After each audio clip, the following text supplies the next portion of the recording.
Heritage on Your Doorstep, Exploring Maghera by James Almer. From high in the Spirit Mountains, a dramatic view stretches out over Maghera. These lands have been home to countless generations of our ancestors. The landscape we see today has changed immeasurably over time, and now we cannot even begin to imagine what earlier inhabitants saw as they looked out from the mountains towards a distant horizon. Town of Maghera has a long and distinguished history stretching back at least 1500 years. We know that St. Lurach founded a monastery in the area in the 6th century. Any trace of that building has now disappeared, but tradition is that it stood on the site of Maghera Old Church, and it is said that a stone marks St. Lurach's burial place in the graveyard.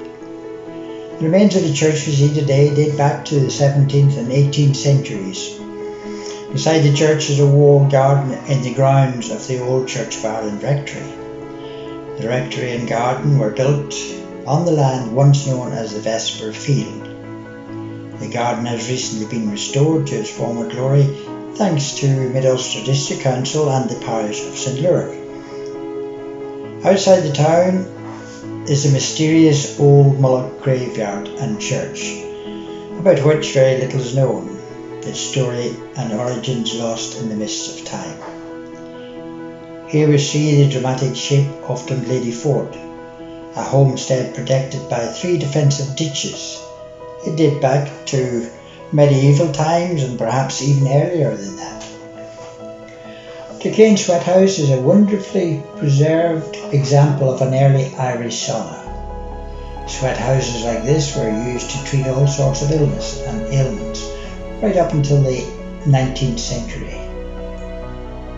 Near the Sweat House is one of the most ancient monuments in the area, Ternony Dolmen or Portal Tomb, which has stood here since Neolithic times. Unfortunately, in 2010 the tomb was badly damaged when it was undermined by the roots of a nearby ash tree. Although this was a huge problem, it gave archaeologists an opportunity to excavate the site and find out more about the people who built this impressive monument. Now reinstated by the Northern Ireland Environment Agency, Ternony Dolmen looks set to stand for another 6,000 years or more.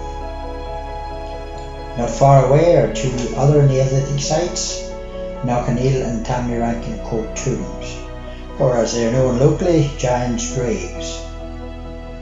About 2 miles outside Swatra, Knock'n'Eel is built on high land with panoramic views. From there, the clear outline of the tomb can be seen. It is thought that many years after it was first constructed, a Bronze Age cairn was built around it, and traces of this still remain today. Tamnarankin Court tomb is also built on high ground. Even today, it is a mysterious and powerful presence in the landscape. Despite excavations having been carried out at both sites, we still know very little about the background to these dramatic monuments. Who built them, what rituals were carried out there, and what led to abandonment. To inspire people to look at the history on their doorsteps, Maghera Heritage and Cultural Centre have put together a travelling exhibition of models based on these 3 megalithic tombs. This exhibition can be viewed at the Hearth, 11 Main Street, Maghera, and for 1 week every month it is made available to community groups, libraries, schools and social venues to exhibit in their premises. And finally, I would like to thank the National Lottery Heritage Fund for grant aid which made this project possible, and also the National Lottery Community Fund for the support over the years of Maghera Heritage and Cultural Centre. It is due to their support that we can promote our heritage and make it more accessible to all. Thank you.